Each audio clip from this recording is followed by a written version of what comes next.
দুঃস্বপ্নের রাত কাটলো অবশেষে ভোর 3:30 নাগাদ যে কাঞ্চনজঙ্ঘা এক্সপ্রেস দুর্ঘটনাগ্রস্ত হয়েছিল সেখানকার যাত্রীরা আতঙ্কিত যাত্রীরা তারা এসে পৌঁছলেন। কিন্তু এবার প্রশ্ন উঠছে ঘটনা কি ঘটেছিল, 10 জন সহনাগরিককে হারাতে কেন হলো? এই ভয়াবহ ট্রেন দুর্ঘটনার পিছনে কারণগুলো কি কি রয়েছে আসুন একবার দেখার চেষ্টা করি।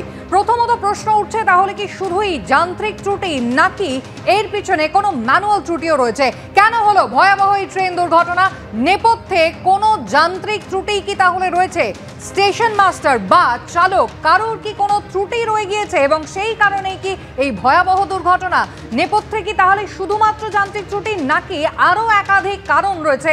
কি অনুমান এখনো পর্যন্ত কাটাছাড়া ইতিমধ্যেই শুরু হয়েছে, তদন্ত হবে অত্যন্ত গভীরে এমনটা রেলের পক্ষ থেকে জানানো হয়েছে।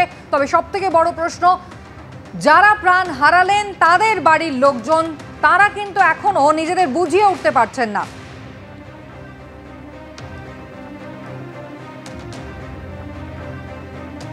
রাঙাপানি রেল স্টেশন এবং ছত্তরহাটের মধ্যে যেখানে দুর্ঘটনাটি ঘটে সেখানে সোমবার সকাল 5:50 থেকেই অটোমেটিক সিগন্যালিং সিস্টেম খারাপ ছিল এমনটাই জানা যাচ্ছে। যখন অটোমেটিক সিগন্যালিং সিস্টেম কাজ করে না তখন স্টেশন মাস্টার হাতে লেখা একটি মেমো ইস্যু করে যার পোশাকি নাম TA912। এই মেমোর ভিত্তিতে লাল সিগন্যাল উপেক্ষা করে ট্রেন এগিয়ে নিয়ে যেতে পারেন চালক। কাঞ্চনজঙ্ঘা এক্সপ্রেসকে এরকমই TA912 মেমো ইস্যু করা হয়েছিল। রাঙাপানি স্টেশন মাস্টারের তরফে এরকমই মেমো ইস্যু করা হয়েছিল মালগাড়ির চালককেও।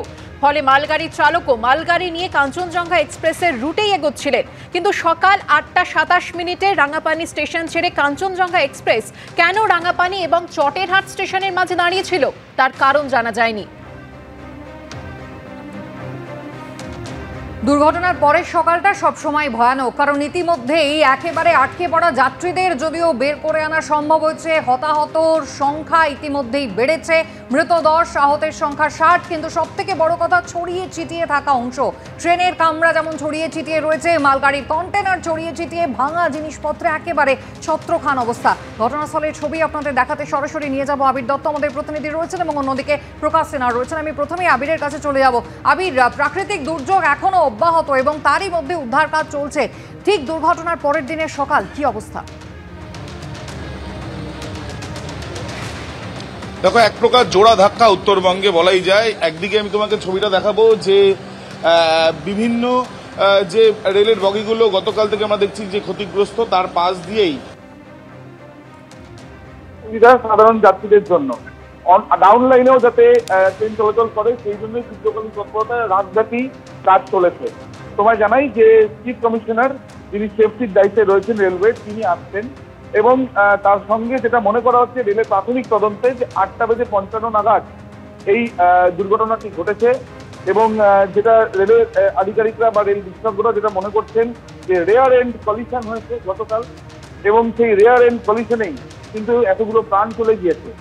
এখনো পর্যন্ত আমরা যেটা দেখছি যে রেলের যে অংশগুলো এখানে ভাঙা অবস্থায় রয়েছে সেগুলো সম্পূর্ণ লাইন থেকে সরিয়ে দেওয়ার কাজ করতে গিয়ে রেলের আধিকারিকরা তারা বুঝতে পারছেন যে বেশ কিছু জায়গাতে রেলওয়ে ট্র্যাক সেগুলো ব্যাপকভাবে ক্ষতিগ্রস্ত হয়েছে, তাই সেগুলো প্রতিস্থাপন করার যে প্রক্রিয়া সেটাও চালানো হচ্ছে। প্রীতমকে বলবো একবার দেখানোর জন্য, আমরা যেখানে দাঁড়িয়ে রয়েছি পাশে এখানে একটা ক্যাম্প করে এখানে রেলওয়ে তরফ থেকে যে কিভাবে কাজ হবে, কিভাবে দ্রুততার সাথে স্বাভাবিক রেল পরিষেবা চালু করা যায় সেই চেষ্টা কিন্তু এখানে করা হচ্ছে। রেল পুলিশ রয়েছে এবং তার সঙ্গে সঙ্গে স্থানীয় প্রশাসনের তরফ থেকেও প্রতিনিধিরা পুলিশের তরফ থেকে এখানে রাখা হয়েছে। এবং আরো একটি চিত্র আমাকে দেখাচ্ছি, এখানে দেখা যাচ্ছে যে নর্থ ফ্রন্টাল রেলওয়ের তরফ থেকে একটি ইঞ্জিন ভ্যান নিয়ে আসা হয়েছে, যেটা রেলওয়ে যে লাইনগুলোর অবস্থা ঠিক আছে কিনা বা রেল চলাচলের ক্ষেত্রে রেল লাইনে সেটা যথাযথ উপযোগী ক্ষেত্রে রেল লাইনে সেটা যথাযথ উপযোগী কিনা সেই বিষয়টা নিশ্চিত করা হচ্ছে। সব মিলিয়ে যুদ্ধকালীন তৎপরতায় পরিষেবা ফেরানোর যেমন একটা চেষ্টা, দ্বিতীয় হচ্ছে যে তদন্ত করে দেখা যে কি কারণে এই ঘটনা ঘটলো, কার ছিল গাফিলতি। একেবারেই তছনছ হয়ে গিয়েছে গোটা এলাকাটা এবং রেল লাইনও ক্ষতিগ্রস্ত হয়েছে ব্যাপকভাবে। আপাতত রেস্টোরেশনের কাজ এবং তার পাশাপাশি তদন্ত শুরু হয়েছে। আবির, তুমি আমাদের সঙ্গে থাকো। সিপিআরও পূর্ব রেলের সিপিআরও কৌশিক মিত্র একেবারে চাঞ্চল্যকর দাবি কিন্তু তিনি করেছেন। একেবারে কাগজে লেখা মানে মেমো দেওয়া হয়েছিল এবং সেই মেমোর মাধ্যমে, সেই অনুমতির মাধ্যমেই কিন্তু এগিয়েছিলেন মালগাড়ির চালক এবং সেখানেই কি তাহলে কোনো সমস্যা তৈরি হলো? যে দূরত্ব বজায় রাখার কথা ছিল সেই দূরত্ব কি তাহলে বজায় রাখা হয়নি? একাধিক প্রশ্ন কিন্তু কৌশিক মিত্র পূর্ব রেলের সিপি আরও তুলেছেন, শুনুন। টিএ 912 যেটা ইস্যু করা হয়েছে গুডস ট্রেনের ড্রাইভারকে যেটা ইস্যু করা হয়েছে, সেখানে বলা ছিল যে automatic signalling has failed, you are hereby authorised to pass all automatic signals between Ranipatra railway station and Chatra halt junction. ঠিক আছে, এর মানে এইটা দাঁড়ায় যে এই 912 যে আমাদের মেমোটা ড্রাইভারকে ইস্যু করা হলো, উনি রেড সিগন্যাল ক্রস করতে পারবেন।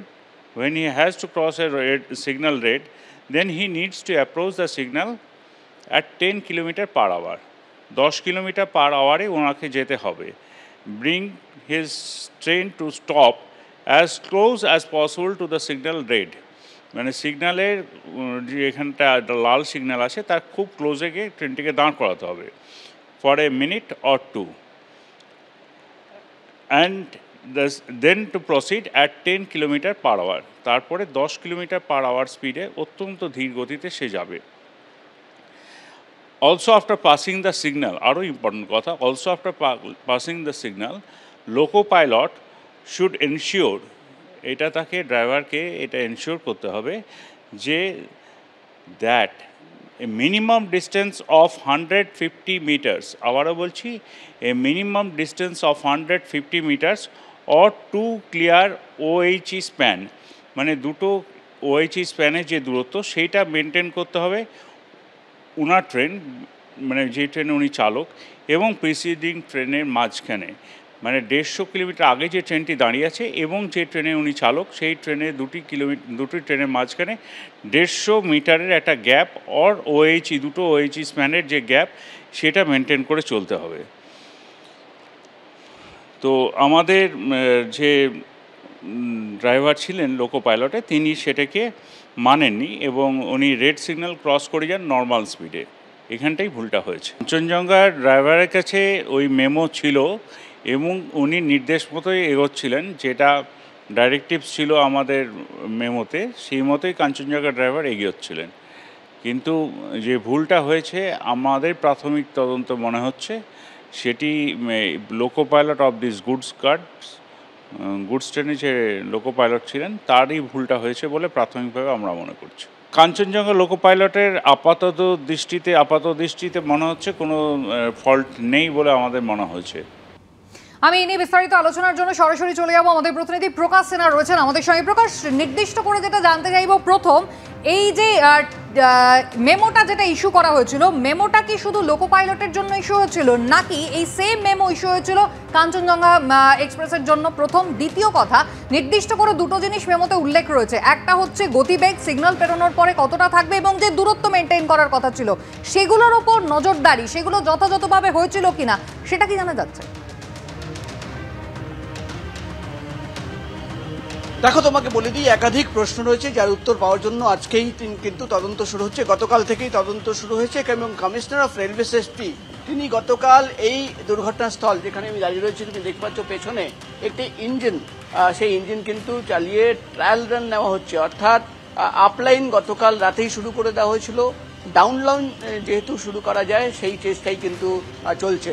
কিন্তু যে প্রশ্ন তুমি করলে, একদিকে যেমন আমরা দেখতে পাচ্ছি কমিশনার অফ রেলওয়ে সেফটি তিনি কিন্তু একাধিক ব্যক্তিদের জিজ্ঞাসাবাদ করবেন, তার বয়ান রেকর্ড করা হবে, তার মধ্যে রেলের আধিকারিকরা রয়েছেন, কোনো প্রত্যক্ষদর্শী পেলে তাদের বয়ান রেকর্ড করা হবে এবং জানার চেষ্টা হবে যে কেন এই দুর্ঘটনা ঘটল। কিন্তু যেটা প্রাথমিকভাবে যে প্রশ্ন তুমি করলো যে কাঞ্চনজঙ্ঘা এক্সপ্রেস এবং মালগাড়ি দুই চালককেই কিন্তু টিএ 912 দেওয়া হয়েছিল, অর্থাৎ সেই মেমো ইস্যু করা হয়েছিল 8:27 নাগাদ কাঞ্চনজঙ্ঘা এক্সপ্রেসের চালককে দেওয়া হয়েছিল এবং 8:42 নাগাদ ঠিক 15 মিনিট পর মালগাড়ির চালককে দেওয়া হয়েছিল। আমি তোমাকে একবার সেই মেমো দেখাবো।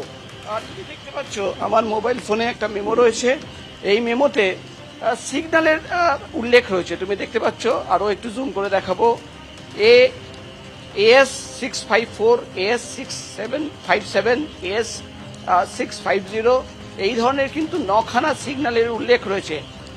অর্থাৎ এই 9টা সিগন্যাল অ্যাভয়েড করতে হবে, রেড সিগন্যাল অ্যাভয়েড করতে হবে, এই কথাই কিন্তু এই মেমোতে লেখা রয়েছে। এছাড়া যে তথ্য আমরা পাচ্ছি প্রাথমিকভাবে, যেটা রেলের আধিকারিকরা জানাচ্ছেন কেন এই দুর্ঘটনা ঘটলো, কারণ হচ্ছে যেটা প্রাথমিকভাবে জানা যাচ্ছে যে মাত্র অটোমেটিক সিগন্যালিং সিস্টেম খারাপ ছিল না, ট্রেন ট্র্যাকিং যে সিস্টেম সেই সিস্টেম খারাপ ছিল। গতকাল থেকেই কিন্তু একটা সবচেয়ে বড় প্রশ্ন যে কেন কাঞ্চনজঙ্ঘা এক্সপ্রেস ঠিক এই জায়গায় এসে দাঁড়িয়ে গেছিল। তার প্রাথমিকভাবে যে কারণ জানা যাচ্ছে যে 9খানা সিগন্যাল অ্যাভয়েড করার পর, যেহেতু মেমোতে 9টা সিগন্যালের কথা লেখা ছিল, সেই সিগন্যালের নাম্বার তোমাকে দেখালাম, 9টা সিগন্যাল অ্যাভয়েড করার পর ঠিক এই জায়গায় কাঞ্চনজঙ্ঘা এক্সপ্রেসের চালক ট্রেন দাঁড় করিয়েছিলেন, কারণ ফ্রেশ কনফার্মেশন নিতে হবে। অর্থাৎ এর আগে সিগন্যালগুলোর তিনি অ্যাভয়েড করবেন নাকি পালন করবেন, সেই ক্লিয়ারেন্স নেওয়ার জন্য কাঞ্চনজঙ্ঘা এক্সপ্রেসের চালক ঠিক এই জায়গায় ট্রেন দাঁড় করিয়ে রেখেছিলেন। কিন্তু এই যে ট্রেন দাঁড়িয়ে গেছে সেই তথ্য কিন্তু কন্ট্রোল রুমে যারা বসেছিল রেলের আধিকারিকরা তারা পাচ্ছিল না, কারণ ট্রেন ট্র্যাকিং সিস্টেম খারাপ হয়ে গেছিল। এবং সেই ট্রেন ট্র্যাকিং সিস্টেম যেখানে দেখা যায় যে কোন ট্রেন কত গতিতে কোন ট্র্যাকে দাঁড়িয়ে রয়েছে বা দৌড়চ্ছে, সেই সিস্টেম খারাপ থাকার জন্য কিন্তু কন্ট্রোল রুমে যারা বসেছিল তারা জানতেই পারেনি যে কাঞ্চনজঙ্ঘা এক্সপ্রেস 9খানা সিগন্যাল অ্যাভয়েড করার পর ফ্রেশ ক্লিয়ারেন্স পাওয়ার জন্য একটি জায়গায় গিয়ে দাঁড়িয়ে গেছে। ফলে তারা কিন্তু মালগাড়ির যে চালক তাকে সেই তথ্য, সেই কমিউনিকেশন করতে পারেননি, এবং ফলে পেছন থেকে কিন্তু এই দুর্ঘটনা, অর্থাৎ পেছন থেকে কলিশন। সব মিলিয়ে একাধিক প্রশ্ন রয়েছে, গাফিলতি তো রয়েছেই, কিন্তু যেটা প্রাথমিকভাবে জানা যাচ্ছে শুধুমাত্র সিগন্যালিং সিস্টেম খারাপ ছিল না, ট্রেন ট্র্যাকিং সিস্টেম সেটাও কিন্তু খারাপ ছিল। এবং সেই তথ্য জানার জন্য আরও কোথায় কোথায় কি গাফিলতি হয়েছে সেটা জানার জন্যই কিন্তু কমিশনার অফ রেলওয়ে সেফটি তিনি গতকাল এই স্পটে এসেছিলেন। গতকাল তিনি এখানে ঘুরে দেখেছেন, কথাও বলেছেন রেলের আধিকারিকদের সঙ্গে, এবং আজকে দুপুরের পর তিনি কিন্তু একাধিক রেল কর্মীদের এবং যারা এই সিগন্যালিং সিস্টেম বা ট্রেন ট্র্যাকিং সিস্টেম অপারেট করে সেই আধিকারিকদের কিন্তু বয়ান রেকর্ড করবেন, এবং একাধিক যে প্রশ্ন রয়েছে তার উত্তর খোঁজার জন্যই কিন্তু তদন্ত শুরু করবেন। সব মিলিয়ে আমরা দেখতে পাচ্ছি, আরেকবার সুবীরকে বলবো ছবি দেখাতে, তুমি দেখতে পাচ্ছ গতকাল রাতে যে বগি, যে কামরা যেটা ট্রেনের ট্র্যাক থেকে বেরিয়ে পাশে রাখা হয়েছিল সেটাও কিন্তু সারা রাত ধরে সরিয়ে দেওয়া হয়েছে। আপ লাইন সেটা কিন্তু শুরু হয়ে গেছে, ডাউন লাইন যাতে দ্রুত শুরু করা যায় সেই চেষ্টাও কিন্তু করা হচ্ছে। সব মিলিয়ে একদিকে কমিশনার অফ রেলওয়ে সেফটি তিনি কিন্তু তদন্ত শুরু করেছেন, অন্যদিকে এই সিগন্যালিং সিস্টেম খারাপ থাকার জন্য এবং ট্রেন ট্র্যাকিং যে সিস্টেম ছিল সেটা খারাপ থাকার জন্য কারা কারা দায়ী রয়েছে, কিভাবে এই দুর্ঘটনা ঘটলো, আরো কি কি সিস্টেম খারাপ ছিল, এই সমস্ত তথ্য জানার জন্যই কিন্তু ইতিমধ্যেই তদন্ত শুরু হয়েছে। এবং একেবারে প্রকাশ, তদন্তে কি কি উঠে আসে সেদিকে আমাদের নজর থাকবে। ধন্যবাদ তোমাকে। আর এই দুঃস্বপ্নের রেলযাত্রার শেষে প্রায় শেষ রাতে শিয়ালদায় পৌঁছলো কাঞ্চনজঙ্ঘা এক্সপ্রেস। তখন ঘড়ির কাঁটায় রাত 3:15। যাত্রীদের চোখে মুখে আতঙ্ক। প্রচুর বড় ধাক্কা, মানে আমাদের জীবনে মানে কি যে অবস্থা, আমরা একবার মানে নতুন করে জীবন ফিরে পেলাম, আমাদের এমন অবস্থা হয়ে গেছিল। খুবই ভয়াবহ অভিজ্ঞতা। গাড়ি যেরমভাবে ট্রেনটা খুব ভালো চলছিল, কিন্তু মালগাড়ি এসে হঠাৎ করে এরকমভাবে মেরে দিয়ে এরকম ইনসিডেন্টটা হবে আমরাও বুঝতে পারিনি। কাঞ্চনজঙ্ঘা এসে দাঁড়িয়েছে, পেছন থেকে এসে হঠাৎ এক ধাম করে আওয়াজ হলো। সিটের মধ্যে বসা ছিলাম, যেন সিট থেকে পড়ে গেলাম, ছিটকে এমন মনে হলো। পরে দেখি পেছনে জানলা দিয়ে দেখছি যে ডাব্বা উপরে উঠে গেছে। আমার কোমরে, এরপরে হাতে চুটু হয়েছি, আর সম্পূর্ণ শরীরে জ্বর এসে পড়েছে বলে বোঝা যাচ্ছে। তো ট্রেন এখন আতঙ্ক হয়ে যাচ্ছি না, নিতে এদিকে আসার পরে তো ট্রেনে ঘুমাইনি, খালি ভয় পেয়েছি, যেমন ট্রেনটা ঝুঁক দিলে পরে যাচ্ছি। জীবন হাতে নিয়ে ফিরে এসেছি, এবার ট্রেনের উপরও বিশ্বাস করা যাচ্ছে না। অর্থাৎ শুধুমাত্র যে সিগন্যাল সিস্টেমে গন্ডগোল ছিল এমনটা নয়, তার পাশাপাশি ট্রেন ট্র্যাকিং সিস্টেম সেটাও কিন্তু কার্যত বিকল হয়ে পড়েছিল গতকাল। আলোচনা করবো এই নিয়ে। আমাদের সঙ্গে যারা রয়েছেন পরিচয় করিয়ে দেবো। বিপর্যয় মোকাবিলা বিশেষজ্ঞ আর্য ঘোষ রয়েছেন দেবনারায়ণ সরকার, জয় মল্লিক এবং চয়ন ভট্টাচার্য। ভয়াবহ ট্রেন দুর্ঘটনার দুঃস্বপ্ন কিন্তু একেবারে আমাদের তাড়া করে বেড়াচ্ছে, তবে ইতিমধ্যেই কিন্তু তদন্ত শুরু হয়েছে এবং অবশ্যই আলোচনা সাপেক্ষ পুরো বিষয়টাই, এবং গোটা ঘটনাই কিন্তু গভীরভাবে তদন্ত হবে রেলের পক্ষ থেকে, এমনটাই বলা হয়েছে। আমি আর্যবাবুকে দিয়ে শুরু করবো। আর্যবাবু, একটা জিনিস কিন্তু পরিষ্কার, সেটা হচ্ছে শুধুমাত্র সিগন্যালিং সিস্টেমে ত্রুটি ছিল এমনটা নয়। কাঞ্চনজঙ্ঘা এক্সপ্রেস কেন মাঝখানে দাঁড়িয়েছিল তার কিছুটা ইনফরমেশন কিন্তু আমাদের প্রতিনিধি প্রকাশ সিনহা দিলেন, যেখানে তিনি বলছেন যে 9টা সিগন্যাল তিনি তার মেমো অনুযায়ী অ্যাভয়েড করে এসেছেন। ফ্রেশ ক্লিয়ারেন্সের জন্য কাঞ্চনজঙ্ঘা মাঝখানে দাঁড়িয়েছিল এবং কোথাও কন্ট্রোল রুমের সঙ্গে তার যোগাযোগ বিচ্ছিন্ন হয়েছিল, অর্থাৎ পুরোটাই একটা সিস্টেম ফেলিয়ার। ঠিক তাই, এখানে অনেকগুলো প্রশ্ন ওঠার জায়গা রয়েছে।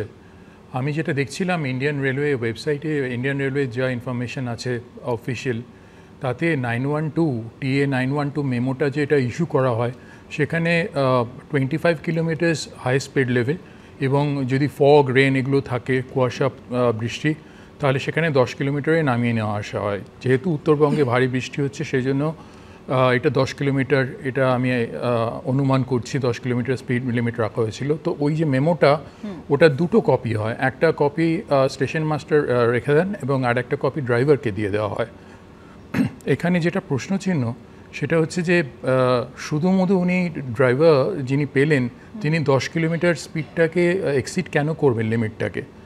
আর সেকেন্ড থিং হচ্ছে এখানে ভাইটাল ইম্পর্টেন্স যেটা হচ্ছে মানে আপনার কি বলবো এভিডেন্স প্রকিউর করার তিনজনকে আমি অন্তত বলবো চিহ্নিত করতে। তারা হচ্ছেন কাঞ্চনজঙ্ঘা এক্সপ্রেসের ড্রাইভার, ছত্রহাট স্টেশনের কন্ট্রোলার এবং স্টেশন মাস্টার, এবং রাঙাপানি স্টেশনের স্টেশন মাস্টার এবং কন্ট্রোলার। দরকার হলে এদের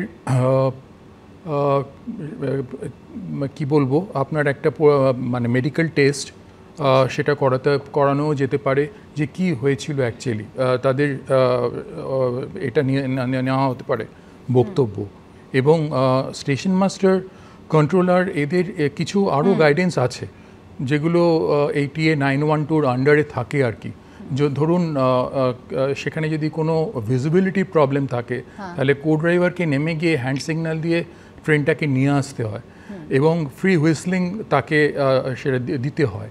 তো সেইগুলো করা হয়েছিল কিনা সেগুলো কিন্তু আমরা কেউই জানি না এই মুহূর্তে একেবারে। এবং আপনি যে এই যাদের কথা বললেন, মানে দুটো স্টেশনে স্টেশন মাস্টার এবং আপনি বলছেন কাঞ্চনজঙ্ঘা এক্সপ্রেসের ড্রাইভার, মানে এরা তিনজন শারীরিকভাবে সুস্থ ছিলেন কিনা সেটাও পরীক্ষা করে দেখা প্রয়োজন। কিন্তু এই তিনজনের মধ্যে যে ল্যাক অফ কমিউনিকেশন, সেটা কোনো একটা নির্দিষ্ট জায়গায় সেই খবরটা কি পৌঁছচ্ছে না, বা যেহেতু এখানে একেবারে মানে কাগজে অনুমতি দেওয়া হয়েছে সেক্ষেত্রে কোনো রকমের বাড়তি সতর্কতা, বাড়তি নজরদারি সেই ব্যবস্থাটা কি থাকে যেহেতু সিস্টেম অটোমেটেড নয়? হ্যাঁ, আমি এখানে শারীরিক সুস্থতার থেকেও আমি জোর দেবো যে তারা যে ভার্জনটা দিচ্ছেন সেটা কি ভার্জন দিচ্ছেন, মানে কতটা তার যৌক্তিকতা রয়েছে, সেই জিনিসগুলো আমাদের তদন্ত করে দেখা দরকার। আমি কাউকে বিশ্বাস বা অবিশ্বাসের প্রশ্ন আসছে এর মধ্যে, কিন্তু তদন্ত করে দেখা দরকার যাতে এই জিনিসটা আবার রিপিটিশন না ঘটে।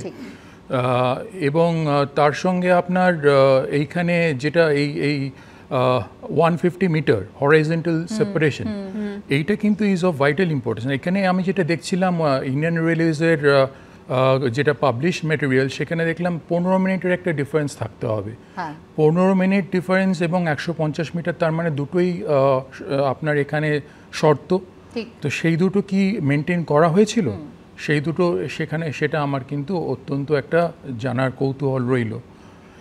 এবং তার সঙ্গে আমি একটা জিনিস বলবো, এইখানে যেগুলো এড়ানোর জন্য যেগুলো করা উচিত সেগুলো এখানে আমি এটা বিভিন্ন প্ল্যাটফর্ম থেকে রেজও করেছি অনারেবল রেলওয়ে মিনিস্টারকেও, যে এভিয়েশন সেক্টরে যেটা হয় কমান্ড কন্ট্রোল যেটা সিস্টেম থাকে এখানে সেটা অ্যাডপ্ট করা উচিত। যেমনি ADS-B বলে একটা টেকনোলজি আছে, অটোমেটিক ডিপেন্ডেন্ট সার্ভিলেন্স ব্রডকাস্ট, তো সেই সিস্টেমটাকে অ্যাডপ্ট করা, এটা ইন্ডিপেন্ডেন্ট একটা সিস্টেম, এটা স্যাটেলাইট বেসড, এবং যেখানে সে সবসময় প্রতি 1 সেকেন্ড অন্তর, রেডার বেস টেকনোলজিতে কি হয় আপনার 5 থেকে 12 সেকেন্ড অন্তর একটা ইনফরমেশন আসে পজিশনাল, কিন্তু এডিএসবিতে প্রতি 1 সেকেন্ড অন্তর, প্রতি সেকেন্ডে ইনফরমেশন আরো মাইনিউট আরো মাইনিউট দিতে থাকে। একদম।